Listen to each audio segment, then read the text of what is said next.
So first I want to tell you a funny story. I named this source sheet that you'll get in a second and this class, Bringing ChaBaD Into Our Future. Don't be scared. I'm not going to change Telem Beth into a ChaBaD. It'd be pretty funny if I did. But the funny story I want to tell you, some of you, especially Stuart Tochner, might remember. When I applied for this job at Temple Beth I had to write a cover letter, which if anybody's applied for a job, you've probably done the same.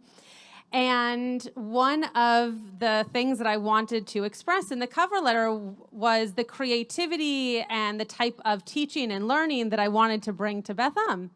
So I used a common phrase used in Judaism, chokhmah, bina, and da'at. And I said, I want to bring chokhmah, bina, and da'at to Temple Beth. And what that means is I wanted to bring wisdom, I wanted to bring knowledge, and I wanted to bring experience and creativity to Temple Beth if I was given the position of assistant rabbi. So my cover letter was read, and I got a call that, do you remember this at all, Stuart? You don't? Okay. I got a call to say that I had been given my first interview via Zoom, which no one knew how to use back in the day.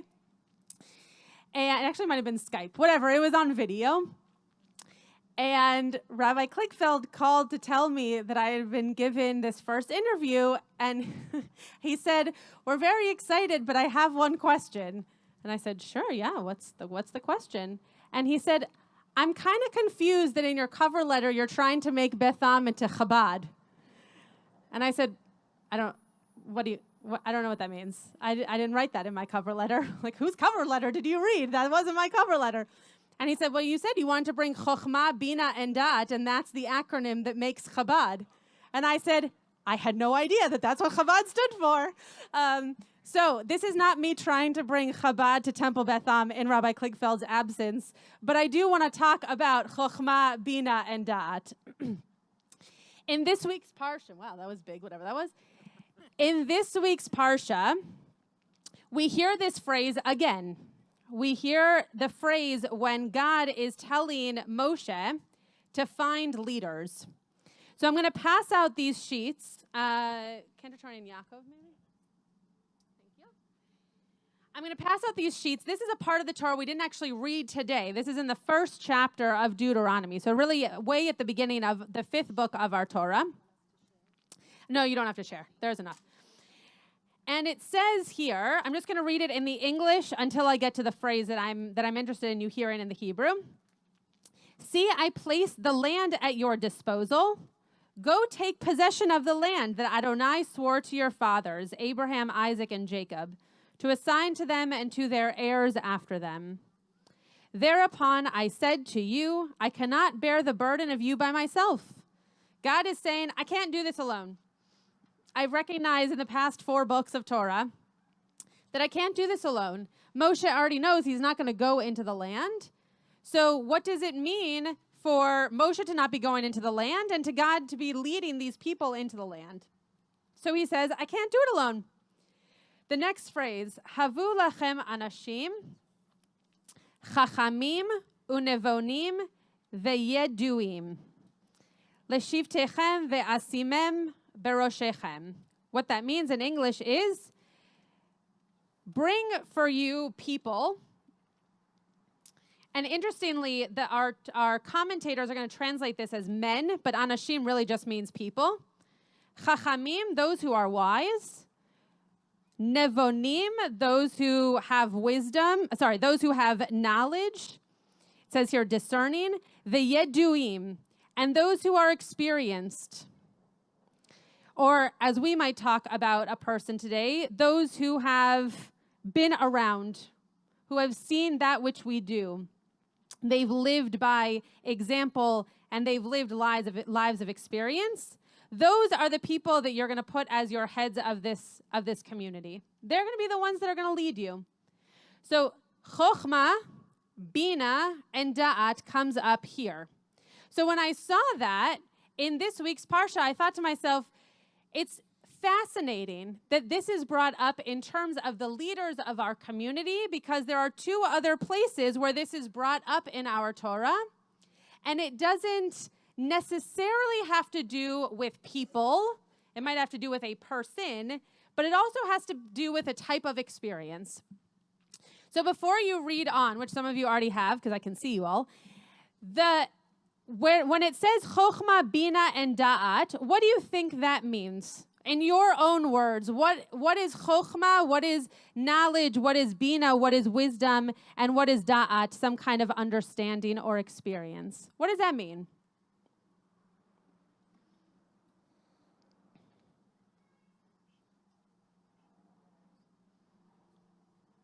Usually I don't have no one to speak. This is shul. You should all be speaking.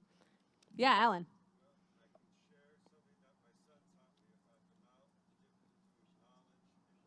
Okay. Okay. Okay, great. So knowledge, we're actually going to see a very similar, Rashi thought similarly about tomatoes. Alan said that his son taught him that knowledge is knowing that tomato is a fruit, but wisdom is knowing not to put it in a fruit salad. Right? So knowledge might be just kind of the surface level stuff you know. I'm purposefully not saying understand, but just the stuff you know. And then wisdom might be one step deeper, one step beyond just, oh, that is a tomato, that is fruit, but knowing that just because it's called a fruit, it doesn't go in a fruit salad. Yes, Cindy?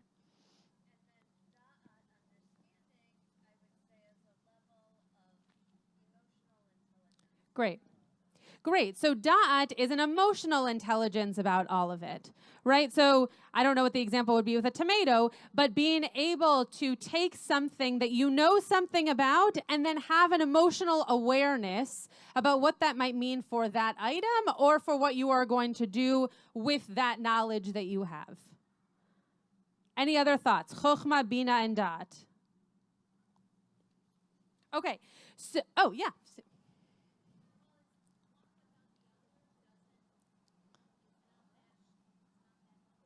Great.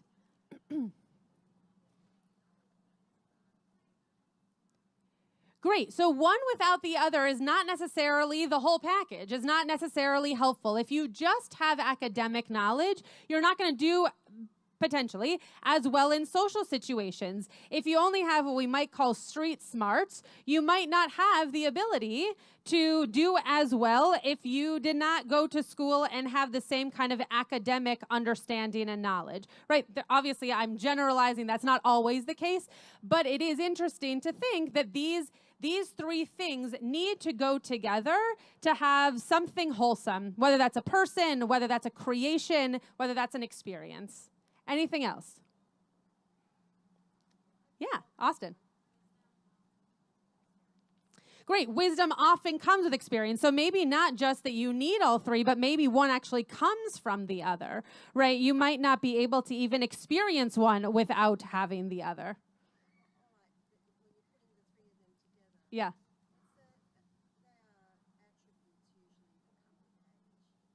Oh, interesting. So Janine's saying that there are attributes that come with maturity, with age, or potentially with experience, right? No, doing more in your life, you gain more wisdom, right? You might gain more knowledge. That these things come with time, come with experience, come with maturity. So Rashi says, similar to Yaakov, Alan's son, Rashi says, wise and understanding, people who can understand a matter of, by comparison with another matter. So who can understand, it says in here, it's actually better in Hebrew than it is in English. It says, mevinim davar mitoch davar, that you actually understand something within another something, right? That it's not just surface level, but that you actually understand that which is beneath it, that which has a little bit more substance to it.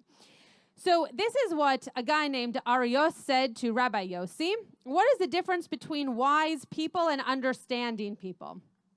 A wise person is like a rich money changer. When people bring a person dinars to examine, to value, they examine them. And when they do not bring them to him, he sits and he doesn't do anything, right? Okay, there's no money in front of me, so I don't have to do my job, right? I don't have to figure out what this money is because there's no money in front of me.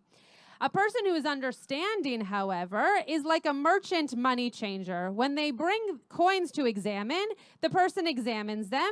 And when they do not bring coins, that person goes out and brings their own money in, right? They're proactive. They're active in the situation. They're not just passive.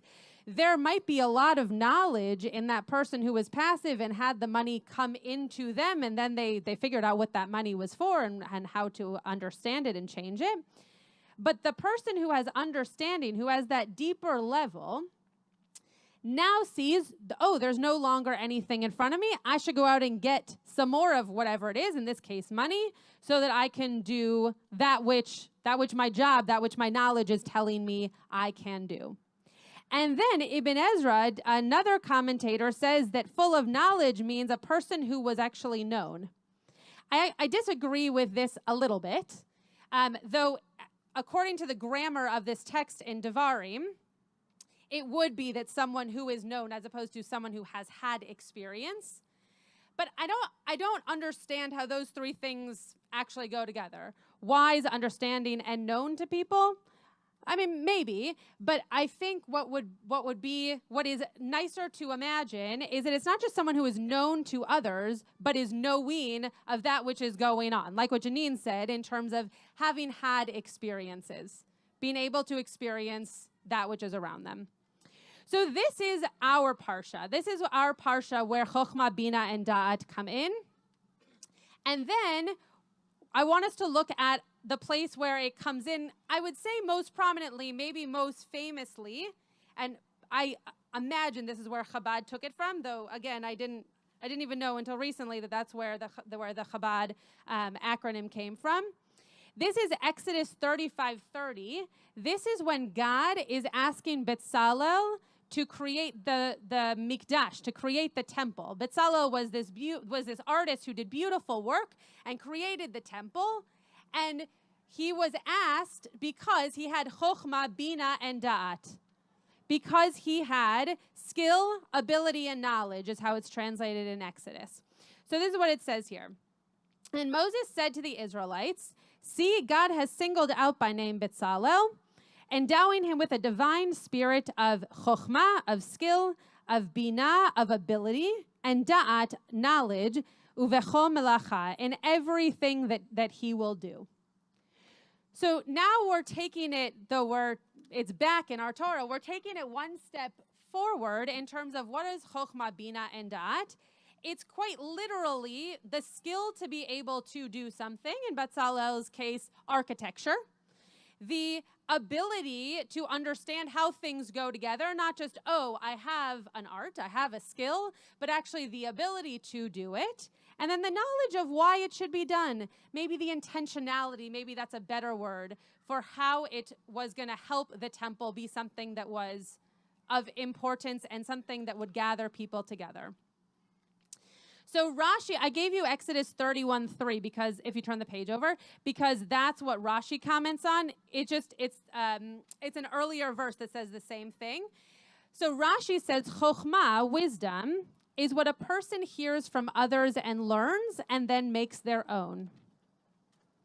So if you are in school, you're hearing from a teacher, you're hearing from friends, you're learning from them, but then ultimately you leave the classroom and it becomes your own knowledge, right? 2 + 2 is still going to equal 4, but the way that you learned that and the way that you heard it is going to be different for you than it is for your classmates sitting next to you. Bina, or tfuna, is how it's written in the Torah, is understanding a matter by one's own intelligence, deducing it from the things one has already learned. So again, that one step deeper, being able to say, okay, I understand this, but now I know that there is this deeper layer here because of the other things that I know in my life. I know that 2 + 2 = 4 because my teacher told me so, but I also now know that 2 + 2 = 4 because I've had 2 apples and 2 oranges in my home, and that meant that I had 4 pieces of fruit. right? I'm giving basic examples, but just to show you that there's that deeper element, right? You come to that on your own. That wasn't taught to you. You came to that by living. And then da'at, Rashi says, means ruach hakodesh, holy inspiration. So when Bezalel was creating this mikdash, this temple, he was doing it with da'at, with some kind of inspiration, some kind of divine attention to be able to make it something that would gather people together. Any thoughts on this? Yeah, Brent. What I'm curious about is that none of these descriptions does it really call out sharing of that wisdom with others. Oh, interesting. And what I wanted to say, I can't believe that Judaism values wisdom in isolation. Yeah. So I'm saying is that if you're that wise, Yeah. that understanding, Right. that discerning, there must be some obligation to share that skill with other people. But yet these terms don't actually call that out in the way we would understand that today. But I can't imagine that we are worshiping or we are valuing somebody that has all this knowledge and understanding, but is not sharing that and bettering the world around them. That's a very interesting point, that nowhere does it say, Brant said, that this wisdom or this understanding should then be shared out with the people. I think that probably the situations in which we're hearing this phrase, chokhmah, bina, and da'at, are all sharing out experiences, right? To create leaders for the community, to create a temple that's going to gather people. In a moment, we're going to see creating the earth and creating our homes with this. So you're right. There's nothing that says, oh, and once you have this wisdom, take it and give it to someone else. But it seems to be that it's the way in which we create our future by putting these elements into the moments, the people, the spaces that are going to gather us together to share it. Stu. Yeah. True.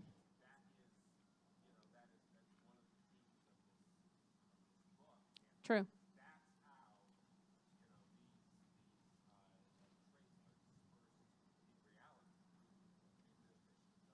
Great. So Stuart was mentioning that this is also the same book where we hear tzedek, tzedek, tirdof, which means justice, justice, you shall pursue, or we shall pursue.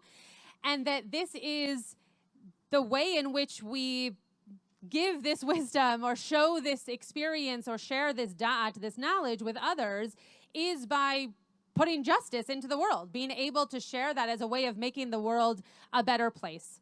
Other thoughts on this? Yeah, go ahead. Sorry, I don't know your name. Yeah, my name is Kenry. Kenry. Nice to meet you. I think the fourth, the Okay. fourth return in action for every body. Great. Because the thing is that after wisdom and after understanding, there is this level of, okay, now that I've come to terms with this, it's time for me to embody these things. Great. Principles, embody these ideas. Great. So that's why we act in the world, act out in the world. So I think before, after understanding, is action or embody. Great. So you and Stuart agree that there is something about this that needs that action piece afterwards. And again, I think we're going to see in a second when I bring together these three different places that this phrase has been used, that the action is what happens based on these three elements. So you're pointing out something that even though it's not explicit, it's implicit in reading these three words in the way in which these elements of our lives are then created. So the next piece that we're going to see is from Proverbs, from Mishle. And what's interesting here is that the first piece that I'm going to share from chapter 3, verse 19, is that God founds the earth in wisdom. God establishes the heavens in understanding, and by God's knowledge, the depths burst apart and the skies distill dew. Let's not focus on the skies distilling dew for this point, but lovely. This idea that the earth is created now in different moments and in different kind of concentric circles by this wisdom, that we get all of those different aspects of wisdom, understanding, and knowledge by being part of the world. Whether you read this as someone who believes that then we have to take care of the world to find those things, that is definitely one way of reading this. The other way of reading this is just by being in the world. This is, where I, as an experiential educator, find great thrill that just by living, you are going to learn certain things, right? By being out in the world, you're going to learn certain things about the world, right? About different smarts that you might also acquire in a classroom, but that you will experience out in the world to be able to see them and to feel them and to know them. It's why camp, by the way, is so wonderful for kids. Any kind of camp. I happen to go to a Jewish camp, but that's why it's so incredible for kids to learn about their Judaism at camp, because they're living it. They're not being told, sit down, read this book, do this thing. Sometimes they are, but they're doing it as part of living. They're doing Birkat Hamazon, the grace after meals, as just a part of the meal. You're not going to leave until you do Birkat Hamazon. So they're living that experience of life, and they're gaining that wisdom, and they're gaining that knowledge of Judaism. The last one is that we're supposed to build our houses in this way. A house is built by wisdom, and it's established by understanding. By knowledge are its rooms filled with all precious and beautiful things. So when we're creating a home, whether that's because we're about to get married and create a home as a family, or because we're creating a home that is new to us and exciting to us, that the house needs to also be built on these three things. Not necessarily the skill and ability, but that wisdom, the understanding of what is going to come into this home, what are our values, what are the things that we wish to hold dear in this home as a family? And then knowledge of that which is going to be the experience. And things are not always going to be great, and things are not always going to be bad. But the experience, the knowledge that you will get from living within that home and having those moments of ups and downs and front and back and not knowing which way is up and chaos and calm, that's what allows you to understand what a home is. So ultimately, this verse that I put at the bottom here is that this actually comes right after we're told that Bezalel, this artist, needs to have chokhmah, bina, and dat. He needs to have this wisdom, this knowledge, and this experience. But ultimately, God assigns to him Oholiav, the son of Achisamach, of the tribe of Dan, and into the hearts of every person who is wise of heart I have given wisdom. Uvelev kol chacham lev natati chokhmah. First of all, we hear the word chacham here multiple times and the word lev here multiple times. Above all, you can have wisdom, and you can have knowledge, and you can have experience. But if your heart is not open to those things, is not open to the wisdom that you might gain, to the knowledge that you have or that you might learn from someone else, or to the experiences that you might have, then it's as if, it happens all the time, don't worry about it. It's as if you're not living the life to be able to gain those things. Because even after Bezalel was told that he had wisdom and knowledge and experience, he was told that not only he, but the people around him needed to be wise of heart to also gain that wisdom. So I hope that what we're able to take from this is that in living life, when we have these moments of gaining wisdom, of being able to experience the things around us, of being able to teach or to be able to learn, that we also recognize that some of that has to come from just an openness of our heart, an openness to be willing to listen, to be able to have a new experience, to be able to say, this is what it is, and I'm going to take it for what it is right now so that I can then learn from it. Because if your heart is closed, we won't be able to have that wisdom or that knowledge or ultimately a life full of experience.